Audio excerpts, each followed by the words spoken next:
Western পোশাক পরতে পারি না এমন মন্তব্য করেছেন আয়েশা খান। ছোট পর্দার এখনকার সময়ের পরিচিত মুখ অভিনেত্রী আয়েশা খান। নাটক, ওয়েব সিরিজের পাশাপাশি বড় পর্দায় কাজ করেও দর্শকের মন জয় করেছেন তিনি। আয়েশা তার অভিনয় গুণের পাশাপাশি তার ব্যক্তিত্ব, চিন্তাধারা ও পোশাক আশাকের রুচির জন্য প্রশংসিত। সম্প্রতি এক সাক্ষাৎকারে নিজের পোশাক আশাক নিয়ে কথা বলতে শোনা যায় আয়েশাকে। সেখানে অভিনেত্রী নিজেকে সেই পুরনো দিনের মানুষের সঙ্গেই তুলনা করেন। আয়েশার কথায়, আমি খুবই ব্যাকডেটেড একটা মানুষ, একটুও ফ্যাশনেবল কিংবা ফ্যাশন সচেতনও না। আমার কাছে মনে হয় আমি যা পরে কমফোর্টেবল, যা আমি ক্যারি করতে পারবো, আমি সেই ধরনের পোশাক মেকআপ পরিধান করতে পছন্দ করি। আয়েশা খান বলেন, এখন অনেকে ট্রেন্ড ফলো করে, আমি কখনোই ট্রেন্ডি ছিলাম না, কখনো স্রোতে গা ভাসাইনি।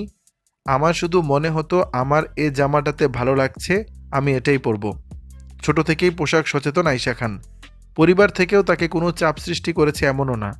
আয়েশা এসব জানিয়ে বলেন, ছোট থেকে আমি নিজে থেকেই সচেতন ছিলাম, কখনো পরিবার থেকে বলেনি বা চাপ দেয়নি। আমি একটু রাগ ঢাক পোশাক পরতে বেশি স্বাচ্ছন্দ্য বোধ করি। আবার এমন কোনো চরিত্র আছে যেখানে কস্টিউমটা একটু ভিন্ন চাচ্ছে বা অনেক বেশি ওয়েস্টার্ন কস্টিউম চাচ্ছে, এ ধরনের যদি কোনো প্রেশার থাকে তাহলে আমি এড়িয়ে যাই, সরাসরি বলে দিই আমি সরি। দর্শক, বিষয়টি নিয়ে আপনাদের মতামত জানাবেন নিচের কমেন্ট বক্সে।